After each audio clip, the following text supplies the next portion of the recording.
ओम नमो भगवते वासुदेवाय नमो नमः। जय श्री कृष्णा। आज की वीडियो में हम सुनेंगे श्री सत्यनारायण भगवान व्रत कथा संपूर्ण 5 अध्याय हिंदी में। मित्रों, शास्त्रों में बताया गया है कि सत्यनारायण व्रत कथा का पाठ करने से व्यक्ति को 1000 यज्ञ करने के बराबर पुण्य फल की प्राप्ति होती है।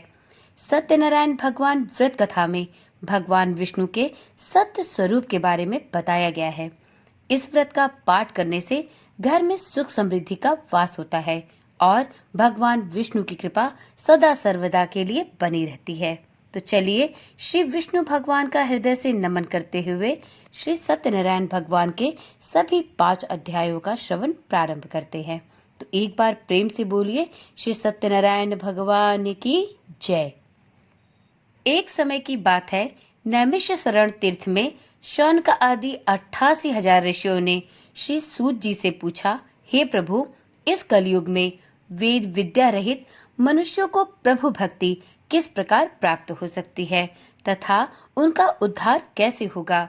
हे मुनि श्रेष्ठ, कोई ऐसा तप बताइए जिससे थोड़े समय में ही पुण्य मिले और मनोवांछित फल की प्राप्ति भी हो जाए। इस प्रकार की कथा सुनने की हम इच्छा रखते हैं।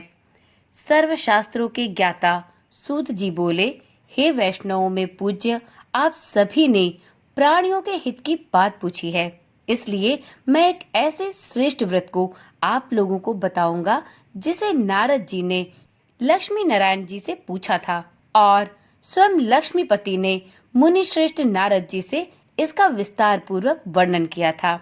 अब आप सभी भी इसे ध्यान पूर्वक सुनिए। एक समय की बात है, योगीराज नारद जी दूसरों के हित की इच्छा के लिए अनेकों लोकों में घूमते हुए मृत्यु लोक में आ पहुंचे। यहाँ उन्होंने अनेक योनियों में जन्मे प्राय सभी मनुष्यों को अपने कर्मों द्वारा अनेक दुखों से पीड़ित देखा। उनका दुख देखकर नारद जी विचार करने लगे कि कैसा यत्न किया जाए जिसके करने से निश्चित रूप से मानव के दुखों का अंत हो जाए। इसी विचार पर मनन करते हुए वह विष्णु लोक में गए। वहां वह देवों के ईश नारायण की स्तुति करने लगे, जिनके हाथों में शंख, चक्र, गदा और पद्म थे। गले में वह वरमाला पहने हुए थे। स्तुति करते हुए नारद जी बोले, हे भगवान, आप अत्यंत शक्ति से संपन्न हैं। मन तथा वाणी भी आपको नहीं पा सकती। आपका आदि, मध्य तथा अंत नहीं है। निर्गुण स्वरूप सृष्टि के कारण भक्तों के दुख को दूर करने वाले हैं आप। आपको मेरा नमस्कार है। नारद जी की स्तुति सुन शिव विष्णु भगवान बोले, हे मुनि श्रेष्ठ, आपके मन में क्या बात है?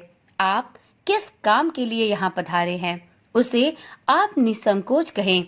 इस पर नारद मुनि बोले, हे प्रभु, मृत्यु लोक में अनेक योनियों में जन्मे मनुष्य अपने कर्मों के द्वारा अनेक दुखों से दुखी हो रहे हैं। हे नाथ, आप मुझ पर दया रखते हैं तो कृपया करके बताइए कि वो मनुष्य थोड़े प्रयास से ही अपने दुखों से भला कैसे छुटकारा प्राप्त कर सकते हैं। श्री हरि बोले, हे नारद, मनुष्यों की भलाई के लिए आपने यह बहुत अच्छी बात पूछी है। जिसके करने से मनुष्य मोह से छूट जाता है, वह कथा मैं आपसे कहता हूँ, उसे ध्यान पूर्वक सुने। स्वर्गलोक एवं मृत्युलोक दोनों में एक दुर्लभ उत्तम व्रत है जो पुण्य देने वाला है। आज प्रेमवश होकर मैं उसे आपसे कहता हूँ। श्री सत्यनारायण भगवान का यह व्रत अच्छी तरह विधान पूर्वक करके मनुष्य तुरंत ही यहाँ के सुख को भोगकर मरणोपरांत मोक्ष की प्राप्ति प्राप्त कर सकता है। श्री हरि के वचन सुन नारद जी बोले कि उस व्रत का फल क्या है प्रभु, उसका विधान क्या है, वह व्रत किसने किया था, उस व्रत को किस दिन करना चाहिए, सभी कुछ कृपया करके विस्तार पूर्वक बताइए। नारद जी की बात सुनकर श्री हरि विष्णु बोले, हे नारद जी, दुख व शोक को दूर करने वाला, यह सभी स्थानों पर विजय दिलाने वाला व्रत है। मानव को भक्ति एवं श्रद्धा के साथ संध्या समय में श्री सत्यनारायण की पूजा धर्मपरायण होकर ब्राह्मणों एवं बंधुओं के साथ करनी चाहिए। भक्ति भाव से ही नैवेद्य, केले का फल, घी, दूध और गेहूं का आटा सवाया ले। गेहूं के स्थान पर साठी का आटा, शक्कर तथा गुड़ लेकर भी एवं सभी भक्षण योग्य पदार्थों को मिलाकर भगवान का भोग लगाएं। ब्राह्मणों सहित बंधु बांधवों को भी भोजन कराएं। उसके बाद स्वयं भोजन करें। भजन कीर्तन के साथ भगवान की भक्ति में लीन हो जाएं।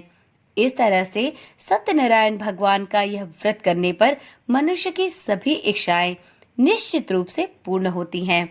इसी कली काल अर्थात कल युग में मृत्युलोक में मोक्ष का यही एक सरल एवं आसान उपाय बताया गया है। इस प्रकार से श्री सत्यनारायण व्रत का पहला अध्याय संपूर्ण हुआ। तो एक बार प्रेम से बोलिए श्री सत्यनारायण भगवान की जय। अब सुनते हैं श्री सत्यनारायण भगवान व्रत कथा का दूसरा अध्याय। सूत जी बोले, हे ऋषियों, जिसने पहले समय में इस व्रत को किया था उसका इतिहास कहता हूँ, ध्यान से सुनो। सुंदर काशीपुरी नगरी में एक अत्यंत निर्धन ब्राह्मण रहता था। भूख प्यास से व्याकुल वह धरती पर इधर उधर घूमता रहता था। ब्राह्मणों से प्रेम करने वाले भगवान ने एक दिन ब्राह्मण का वेश धारण कर उसके पास जाकर पूछा, हे विप्र, नित्य दुखी होकर तुम पृथ्वी पर इधर उधर क्यों घूमते हो? इस पर दीन ब्राह्मण बोला, मैं निर्धन ब्राह्मण हूँ, भिक्षा के लिए धरती पर घूमता रहता हूँ। हे भगवान, यदि आप इसका कोई उपाय जानते हो तो बताएं। वृद्ध ब्राह्मण ने कहा, सत्यनारायण भगवान मनोवांछित फल देने वाले हैं, इसलिए हे विप्र, तुम्हें उनका पूजन करना चाहिए। इसको करने से मनुष्य सभी दुखों से मुक्त हो जाता है। वृद्ध ब्राह्मण बनकर आए सत्यनारायण भगवान उस निर्धन ब्राह्मण को व्रत का सारा विधान बताकर अंतर ध्यान हो गए। ब्राह्मण मन ही मन सोचने लगा कि जिस व्रत को वृद्ध ब्राह्मण करने को कह गया, मैं उसे जरूर करूंगा। यह निश्चय करने के बाद उसे पूर्ण रात्रि नींद नहीं आई। वह सवेरे उठकर सत्यनारायण भगवान के व्रत का निश्चय करके भिक्षा याचन के लिए चला गया। उस दिन निर्धन ब्राह्मण को भिक्षा में बहुत धन मिला, जिससे उसने बंधु बांधवों के साथ मिलकर श्री सत्यनारायण भगवान का व्रत संपन्न किया। भगवान सत्यनारायण का व्रत संपन्न करके वह निर्धन ब्राह्मण सभी दुखों से छूट गया और अनेक प्रकार की संपत्तियों से युक्त हो गया।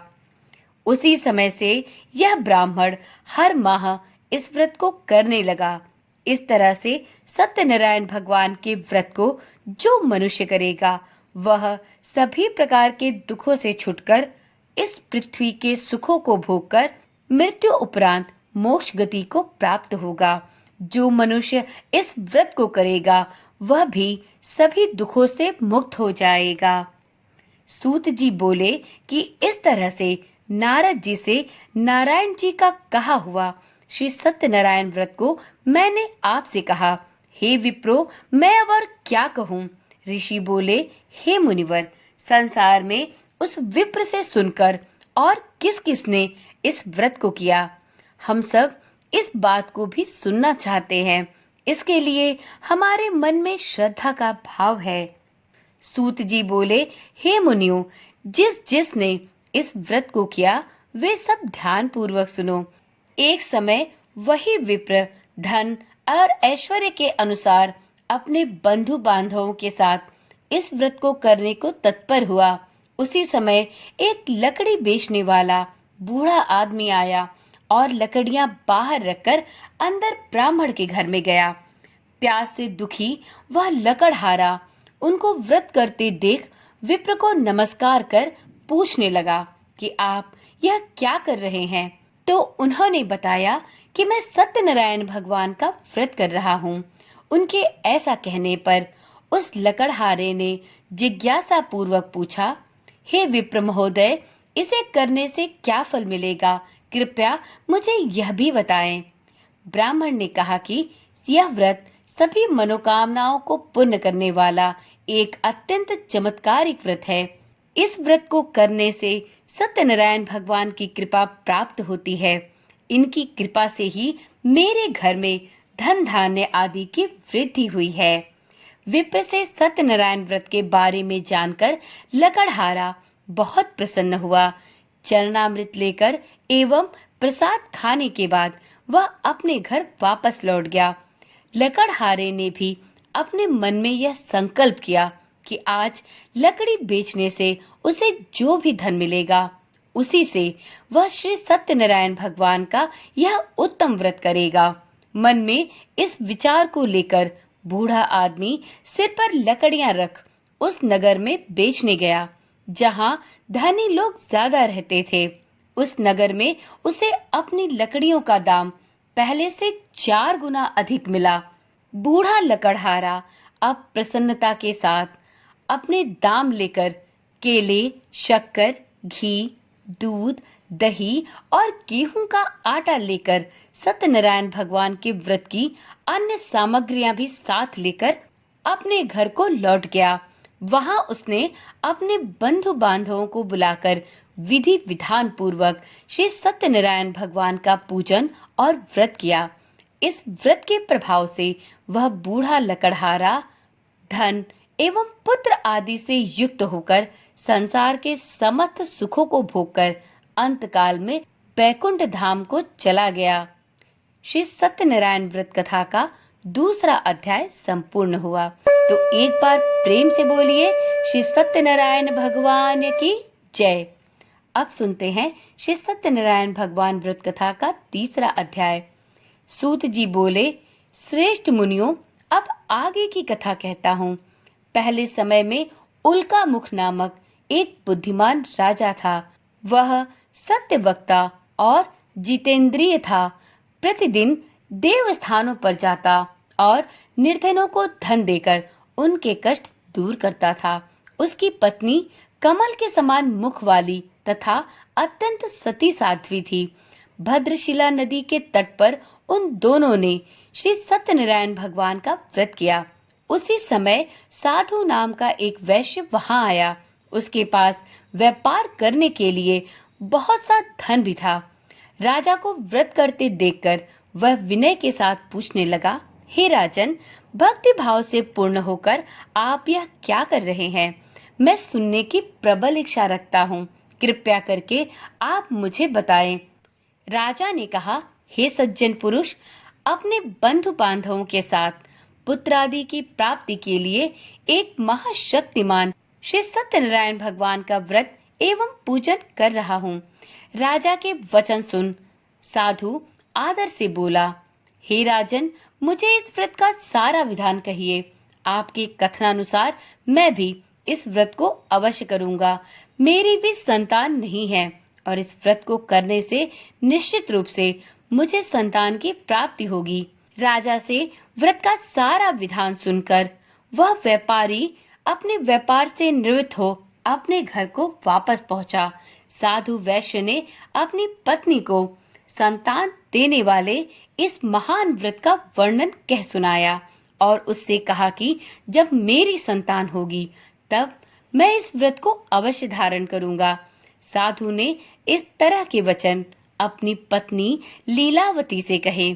एक दिन लीलावती पति के साथ आनंदित हो सांसारिक धर्म में प्रवृत्त होकर सत्यनारायण भगवान की कृपा से गर्भवती हो गई।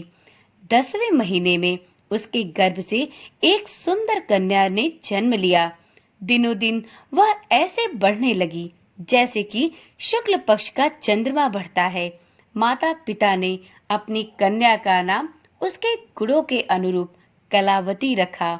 एक दिन लीलावती ने मीठे शब्दों में अपने पति को यह स्मरण कराया कि आपने सत्यनारायण भगवान के जिस व्रत को करने का संकल्प लिया था उसे अब करने का समय आ गया है।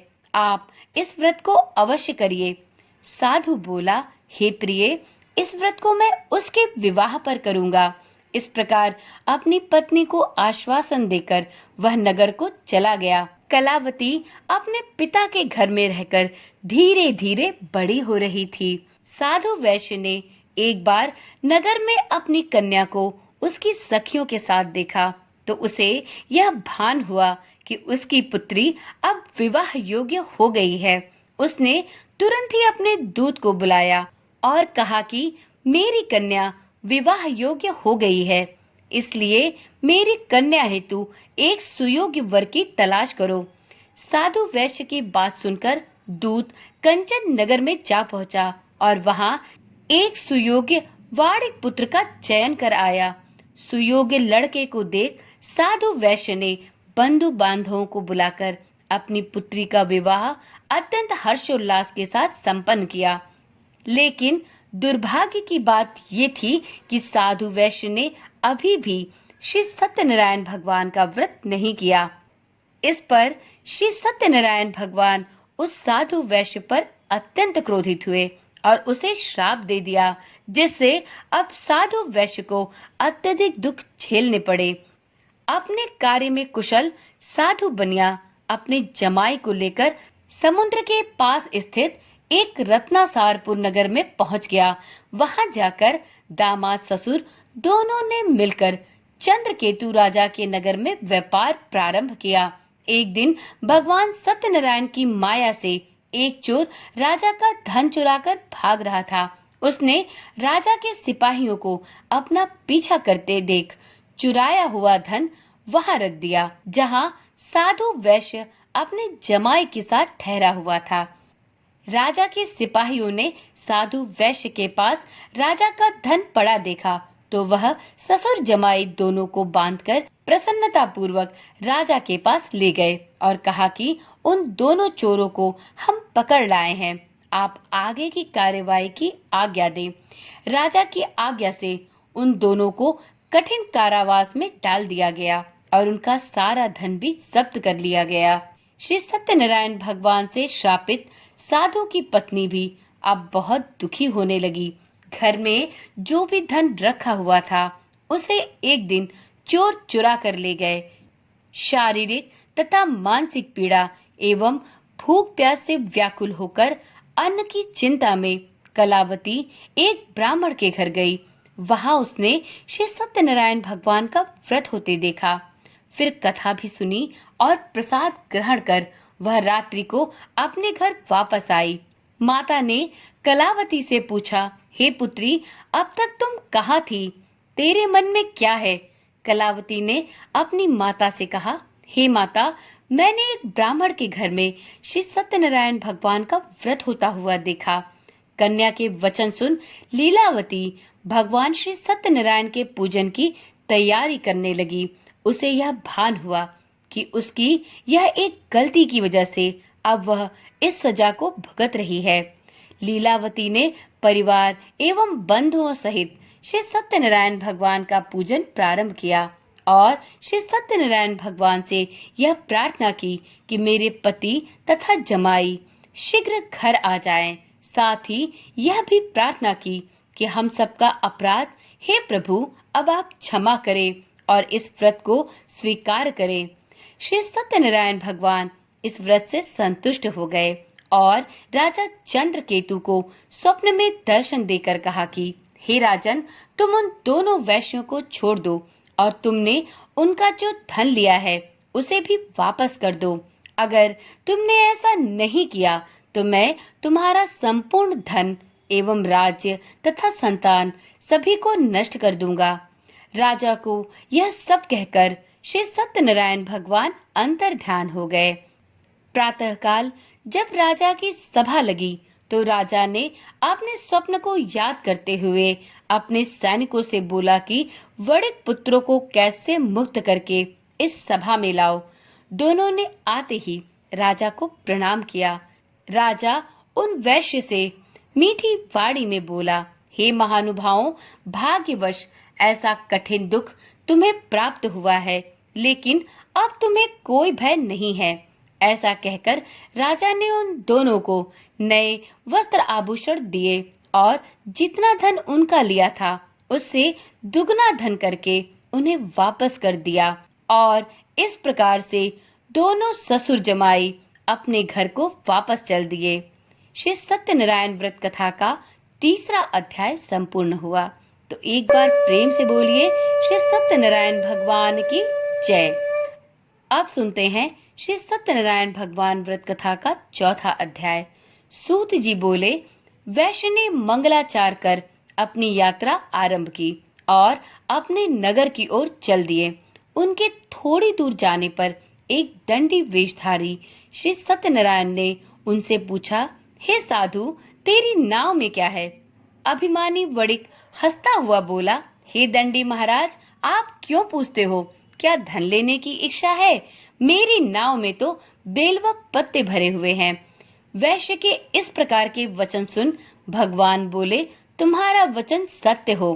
दंडी ऐसे वचन कहकर वहां से दूर चले गए। कुछ दूर जाकर समुद्र के किनारे जाकर बैठ गए। दंडी के जाने के बाद साधु वैश्य ने नित्य क्रिया के पश्चात नाव को ऊंची उठते देखकर अचंभा माना और नाव में बेल पत्ते आदि देख वह मूर्छित होकर जमीन पर गिर पड़ा। मूर्छा खुलने पर वह अत्यंत शोक में डूब गया।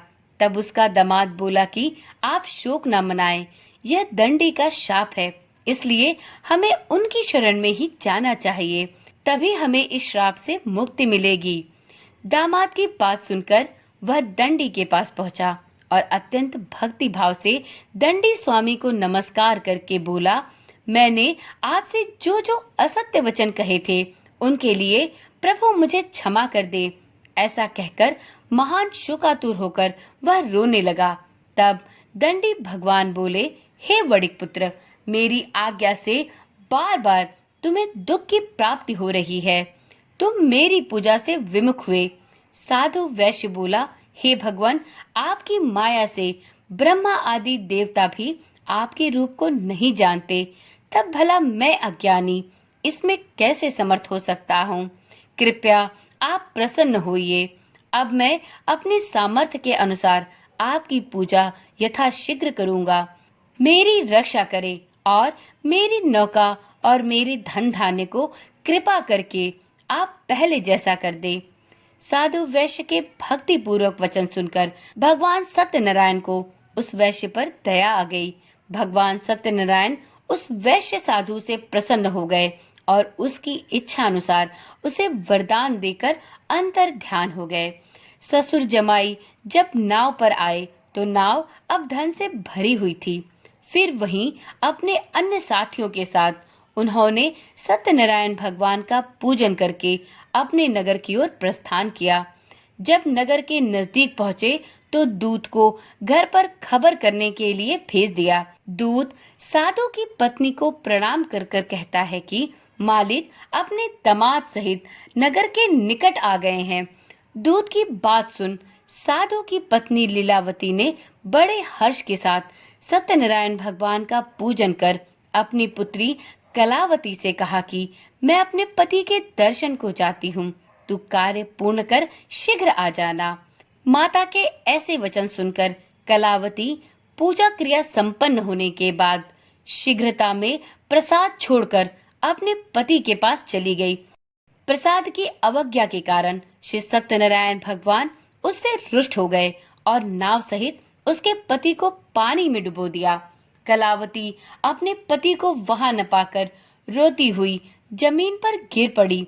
नौका को डूबा हुआ देख एवं कन्या को रोता देख साधु वैश्य दुखी होकर बोला कि हे प्रभु, मुझसे तथा मेरे परिवार से जो भूल चूक हुई है उसे कृपया करके क्षमा करे। साधु वैश्य के 3 वचन सुनकर श्री सत्यनारायण भगवान प्रसन्न हुए और आकाशवाणी हुई, हे साधु, तेरी कन्या मेरे प्रसाद को छोड़कर यहाँ आई है, इसलिए उसका पति अदृश्य हो गया है। यदि वह घर जाकर प्रसाद खाकर लौटती है तो उसे उसका पति अवश्य मिलेगा। ऐसी आकाशवाणी सुन कलावती अपने घर पहुंचकर श्री सत्यनारायण भगवान के प्रसाद को ग्रहण करती है और उसके पश्चात अपने पति के दर्शन करती है। इसके पश्चात साधु वैश्य अपने बंधु बांधवों सहित श्री सत्यनारायण भगवान का विधि विधान से पूजन करता है। इस प्रकार से इस लोक के सुखों को भोगकर वह अंत में स्वर्ग को प्राप्त करता है। श्री सत्यनारायण व्रत कथा का 4था अध्याय संपूर्ण हुआ। तो एक बार प्रेम से बोलिए श्री सत्यनारायण भगवान की जय। अब सुनते हैं श्री सत्यनारायण भगवान की व्रत कथा का 5वां और अंतिम अध्याय। सूत जी बोले, हे ऋषियों, मैं और भी एक कथा सुनाता हूँ, उसे भी ध्यान पूर्वक सुनो। प्रजा पालन में लीन तुंगध्वज नामक एक राजा था। उसने भी भगवान का प्रसाद त्याग कर बहुत ही दुख सहन किया। एक समय वह वन में जाकर वन्य पशुओं को मारकर वह बड़ के पेड़ के नीचे आया। वहां उसने ग्वालों को भक्ति भाव से अपने बंधु बांधवों सहित सत्यनारायण भगवान का पूजन करते देखा। अभिमानवश राजा ने देखा कि वहां पर सत्यनारायण भगवान की पूजा हो रही है, परंतु फिर भी वह पूजा स्थान पर नहीं गया और ना ही उसने भगवान को प्रणाम किया। ग्वालों ने राजा को प्रसाद दिया, लेकिन उसने वह प्रसाद भी नहीं ग्रहण किया और प्रसाद को वहीं छोड़कर वह अपने नगर को वापस चला गया। जब वह नगर में पहुंचा तो वहां सब कुछ तहस नहस हुआ पाया। तो वह शीघ्र ही समझ गया कि यह सब भगवान सत्यनारायण ने ही किया है। वह दोबारा उन ग्वालों के पास पहुंचा और अपनी गलती की क्षमा याचना करते हुए विधि पूर्वक श्री सत्यनारायण भगवान को प्रणाम करके उनके प्रसाद को ग्रहण किया। तो श्री सत्यनारायण भगवान की कृपा से उसके राज्य में सब कुछ पहले जैसा हो गया। इस प्रकार से दीर्घ काल तक सुखों को भोगने के बाद वह राजा मरणोपरांत स्वर्गलोक को प्राप्त हुआ।